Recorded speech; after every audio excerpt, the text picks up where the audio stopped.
Good morning, and welcome to another episode of Off the Record with Kyle Sells Biz.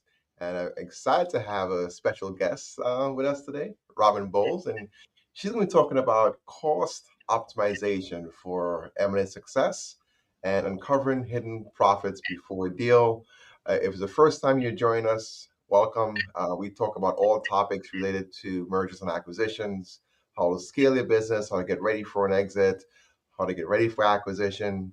As you know, many of you that are listening are either business owners or advisors of business owners, and there are multiple aspects when it comes to running a business. You have tax issues, you have a lot of legal, you have HR and so on. So I do my best to bring guests and specialists and thought leaders in different disciplines to share their respective expertise in those different areas. So I'm very excited to be here again.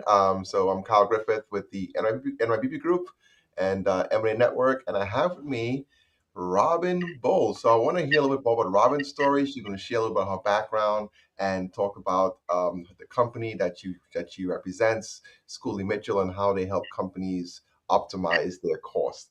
So a little bit about Robyn, and Robyn, I'm gonna just give a quick, the quick overview. I'm sure you can fill the gaps, but she's a business optimization specialist with Schooley Mitchell. Robyn has helped countless business owners uncover hidden savings and boost profitability. Schooley Mitchell is North America's largest independent cost reduction consultant firm with over 1 billion in documented savings for over 30,000 clients. That's pretty impressive. Robyn's expertise lies in leveraging a proven success that delivers average savings of 28% while requiring minimal disruption to the businesses. So that's extremely phenomenal. I want to hear more about that. But before we get into Schooley Mitchell, who is Robyn? What you're about, and tell us about your journey to where you started and how you got to where you're at right now, Robyn. And welcome. Yes, thanks, Cal. Happy to be here. I had an almost 25-year career in corporate America, and quite honestly, got pretty burnout, as many people do, and decided I wanted to do something different, something that was that I could control the success or failure to some extent. Started working with a franchise coach and looked at probably 12 or 15 different businesses and honestly just fell in love with the business model for Schooley Mitchell. And having been involved in unfortunate layoff situations in corporate America, the idea that a company could actually save money without a tremendous amount of effort on their part was really appealing to me. Yeah, that's fantastic. I think it's two things when you're talking about increasing profitability, right? You either want to increase the top line, right, or Yeah. minimize your expenses, right? So it's great if you're doing both, and you guys definitely help with the minimization of expenses. So give us a quick overview of Schooley Mitchell and its unique approach that you guys have to cost reduction. Yeah, as you mentioned, we're North America's largest independent cost reduction firm. The independent part is important because we are not a broker or a reseller or group purchasing organization. We actually negotiate for each and every client based on their individual specific circumstances. But our secret sauce, quite honestly, is in a couple of things. And you mentioned them. It's the 30,000 clients we've had, the $1 billion of documented savings. Hmm. We have leverage that a single business is not going to have. We have market knowledge that a single business is not going to have. So, no matter, quite honestly, the size of the organization, we just bring resources to bear when it comes to negotiating with vendors and knowledge of vendors and knowledge of markets that a company doesn't have. And quite honestly, perhaps shouldn't have. Business owners should be focused on their business and their product or service, and let us focus on the other things.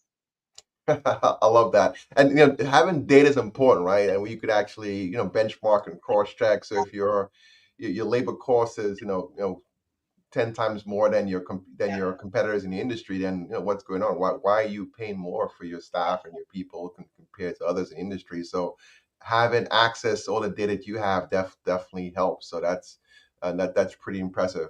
What are some of the key categories Mhm. of expenses that you guys look at when you advise a client?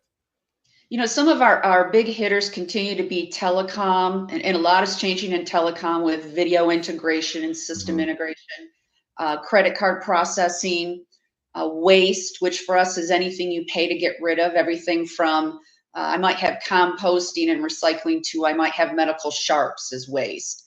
And then shipping is an area we lean into pretty heavily. We do SPS, LTL, as well as shipping and packaging supplies. And those are areas that can be very confusing for the business owner or their staff because and if you've seen a credit card processing invoice or a shipping invoice, they're pretty hard to read. So, our experts work in them every single day, and it's for them. It's easy to decipher what those costs are and how they're being applied. Yeah, I mean that's true, right? You're pretty much as a business owner, like you're just have enough headaches as it is, just running your day-to-day operations, making sure product is going out the door, making sure fulfilling on the services side of things. Like to take time to review, contract with your shipping supplies, which you should be doing as a business, but it's a little bit tedious and sometimes is overlooked, right? So you're and then phone bills, the contracts change, or sometimes there's some discounts that you're not taking advantage of from the telecommunications aspect of things. So yeah, so your team evaluate. Talk more about the waste you mentioned. Yeah, the waste category is Yeah. pretty broad. Like I say, it's anything that a business would pay to get rid of from, what we would consider normal trash pickup Hmm. up to medical waste and sharps, things like that. So it's a pretty broad category. Yeah. Definitely, 100%. Um, so I know you guys been around a long time and have serviced a lot of clients. What sets your company apart from the others? Because there are some other solutions, but are you guys do things a little bit unique in your own way? And what you mind sharing what that is? What sets you guys apart from the competition? Yeah, I think there's really two sets of competition, quite honestly. There are organizations that do something very similar to what we do. I happen to think we do it a little bit better and have more consistent results than Hmm. others. But I also think that people, when they hear cost reduction, it tends to conjure up images of what people like myself experienced in corporate America, where cost reduction was a big consulting company coming in camping out in a conference room for a month, disrupting the business, interviewing employees, and coming up with a rather generic report of how you could eliminate positions or combine departments or do these different things, but with no clear dollar value of savings and no help in implementing those solutions. So, compared to that type of cost reduction work, we are unique because we do not come in and disrupt the business because we're focused on the vendors. We're focused on where Hmm. a business spends its money, and that is with vendors. So we're not coming on site and disrupting your operation and interviewing your employees. We're working directly with your vendors. So that's one big difference. The other Hmm. difference is we actually project manage the implementation of any change, whether that is we're just keeping you with your incumbent, which is our ultimate goal, and we're getting you a re-rate. We manage that implementation all the way up through you're going to change vendors because that's what you've decided you want to do and you need new equipment. We're going to manage that as well. So we don't kind of say, hey, here you go, Kyle, here's the report, good luck. We actually ensure that that change is successful. I love that. I love that. Let's talk about more about the client experience. So you have a new client, name the industry, name the business. What's typically the steps involved from assessment to initiating the savings. Yeah. I actually like to start my team and I like to start with a look at the AP report so that we can quickly see what vendors this business is engaging with and what their annual spend is. That way I can quickly assess which categories we can help them in. Hmm. And then from there, we kind of kick it off with the management team and learn about who in the organization we should be at least consulting with. And it's usually two groups of people. There's obviously the financial people who have the invoices and the contracts and they're making the payments to vendors. But then there's the people on the, closer to the action who really know like, hey, this shipping thing is not working for us or we're having these service issues. And so it's important that we understand the financial picture, but that we also ask some detailed questions about the service that the vendor is providing. And most of the time, our clients are looking to save money, but Hmm. oftentimes they're also looking for, I want better service, or I want, the service delivered in a different way. And it's just important for us when we go out to find them a solution that we have that information as well. Hmm. Does the client see any or disruption? How much time on the client side of things for them as far as the process goes?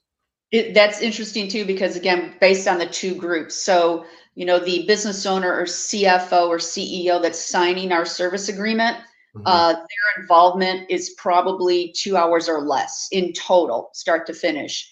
Hmm. Um, People who are giving us the invoices and the contracts, maybe an hour, and then maybe an hour or so with a couple of people who, again, who are close to these services. Might be a shipping manager or the person who's dealing with telecom and IT. But we work really hard to keep that disruption to a minimum. Hmm. In fact, we can take some of those steps out of the equation if the client is comfortable giving us online access, say to their shipping account or their telecom account. We'll go and we'll get the invoices and the contracts and gather as much information as we can on our own so that we're not taking up their time doing that. Hmm.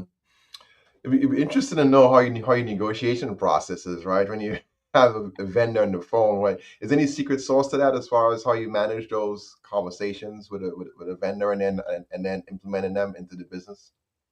Those are done by our expert teams, and I think that's Mhm. part of the secret sauce is, our telecom team just deals with telecom and telecom technology day in and day out. So they have a really good view of what the marketplace looks like. If there's a new provider, they know about it. If there's a provider that doesn't have good service, they Mhm. know about it. So Mhm. having that experience and expertise, and the data that you mentioned before, it completely resets the landscape of a negotiation when that vendor has to deal with someone who is very familiar with their industry, their market, their pricing compared to other people.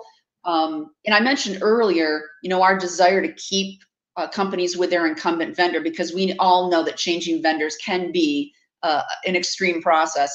Yeah. After we negotiate with some alternatives, we circle back to the incumbent and we might say to them, you need to sharpen your pencil because you're not coming in as the most favorable option. Mhm. So again, the knowledge, the negotiating power, that's what really gives us that leverage. Yeah. Interesting.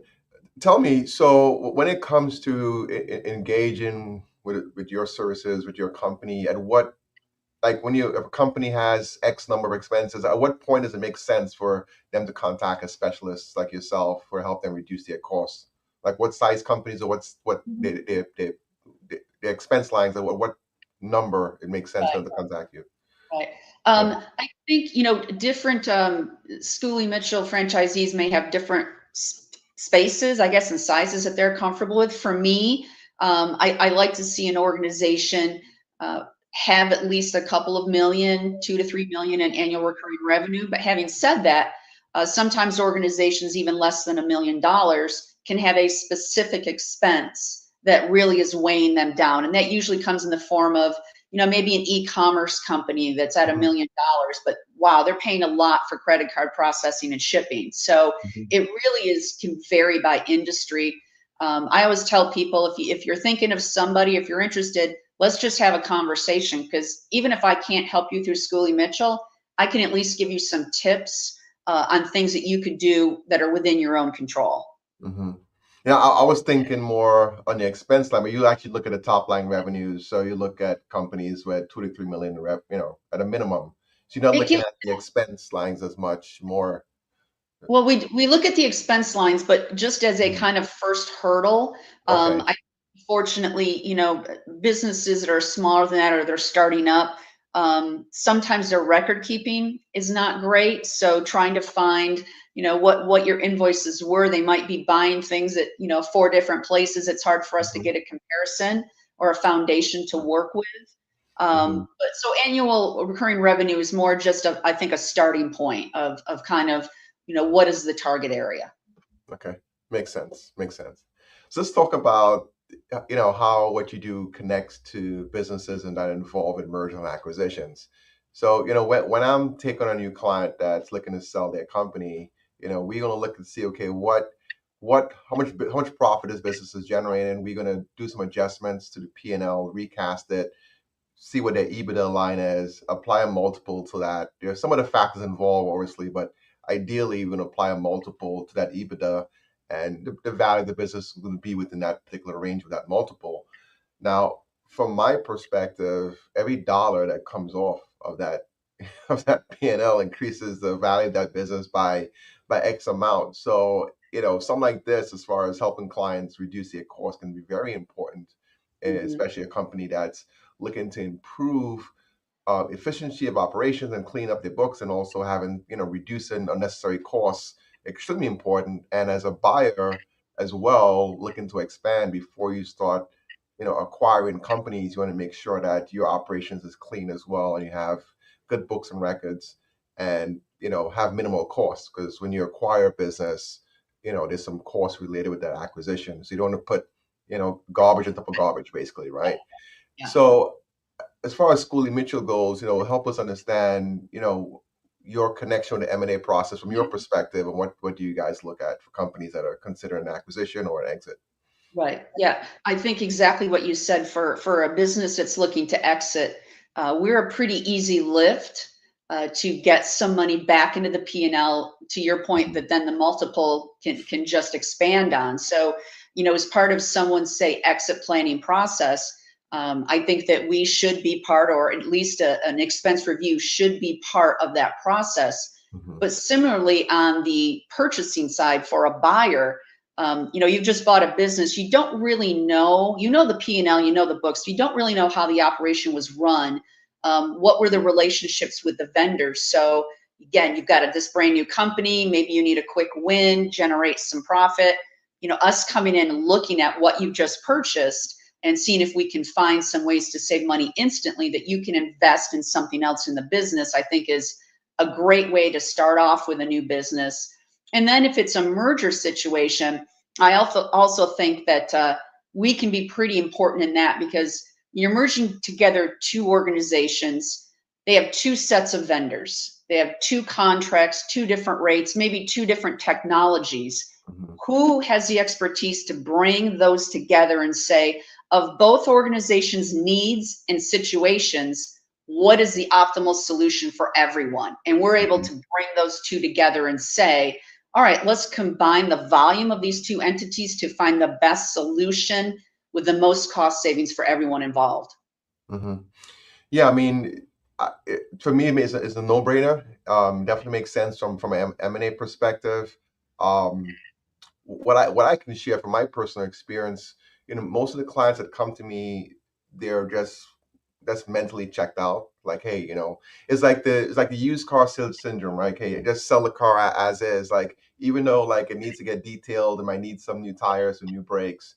If you just polish it or wax it, you might get a little bit more for the car, but hey, I just want to get rid of this darn thing and help me sell it. So a lot of times I have clients where either they need to change their credit card process, or they may need to make a couple of changes. Clients are so, a lot of times my clients are either going through health issues, or they're burnt out, they have issues with their families, marriages, grandkids. They want to, take time off, so to Yeah. speak. And sometimes the perception to them is it's a heavy lift. I don't have time. It takes too much time out of myself, too much energy to start initiating all the stuff that you guys are doing. And that has been, a challenge, so to speak. So to have someone like yourself come in and, have that white glove service, hey, don't worry about it. Have an initial intake, might take some time in the beginning to understand your business, but we do all the heavy lifting. It's extremely important. Absolutely. I hear the same thing. Yeah. We need your help. We know we're paying too much. We're just overwhelmed. And Yes. so, being able to find ways to take that and make it a very easy lift is one of the things that we focus on, is giving the option for online access, getting us to the right people in your organization quickly makes the whole project so much easier. So I tell people, it's not a big project for you. It's a big project for me. That's what we're getting paid for. That's the savings we're sharing in the back end is from the Mhm. efforts we put forward. Yeah, love it. And anything we may have missed that we didn't cover that can be best beneficial for audience? Yeah, I think just the understanding that, initially when I talked about the business model that I fell in love with, it's cost free. We come in and do the analysis and the document gathering at no charge. So Hmm. we're going to be able to show you how you compare to the market and what pricing would be available, and you still haven't spent a dime. Hmm. The way that we get paid is on the back end by splitting the savings. So the more we save you, the more money we make. So our motivations are completely aligned in that wanting you to get the best deal you can get, meeting the criteria that you've given us. Yeah, 100%. And I mean, as far as, those that are, most of my listeners either in the private equity or, in investment banking space, this is a key way that you can boost your current target company's valuation, or even if you look to acquire a company, streamline the due diligence. Like you're going in there, you're doing your assessments of that target company. You can have someone like Schooley Mitchell come in and review their business and see, remove some redundancies, as you mentioned. They may have, some vendors you might need to consolidate and so on. Um, I'm pretty sure at some point, maybe not specifically your franchise, but I'm sure your company has been involved in activities where they're coming in and doing these types of cleanup work and helping for reduction. It's a game changer on both sides, and it's unfortunate a lot of companies don't do that.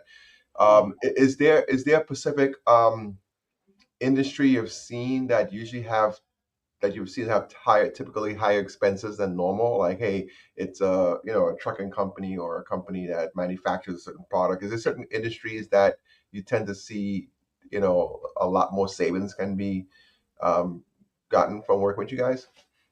It's hard to say because not only does it depend on organizational size and industry, but in some ways it also depends on the history of the management and how Hmm. well they've managed this process. But I will say a lot of it will depend on what your percentage is of personnel costs versus, the cost of goods. So if it's a manufacturer and they're taking credit cards and they're doing a lot of shipping, they're going to have a lot of those costs Hmm. associated that we can help with.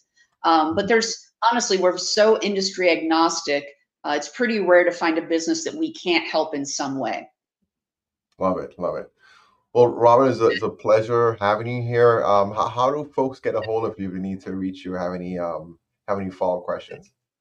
Yeah, they can certainly hit me up on LinkedIn. I'm pretty active on LinkedIn, or they can email me at robyn.bowles@schooleymitchell.com. Fantastic, fantastic. Well, I appreciate you joining, and I'm looking forward to collaborating in the future. And thank you to one of you guys that are listening, either live or the recording. Um, the chat is open, so even though this recording ends, you can still post a comment or a question, and Robin and myself will get back to you. But thank you again for joining us for Off the Record with Costas Biz. We had a great Thanksgiving and great holiday that's coming up. For those of you that are nearby in the Northeast, try to stay warm. And I know, Robin, you're in Arizona, so we're probably going to send you all the coldness we can get, all the Right. chill down your way to cool you guys down in the Southwest. Awesome. Thank you so much, Kyle. Thank you. Have a good rest of your day. Bye. You too.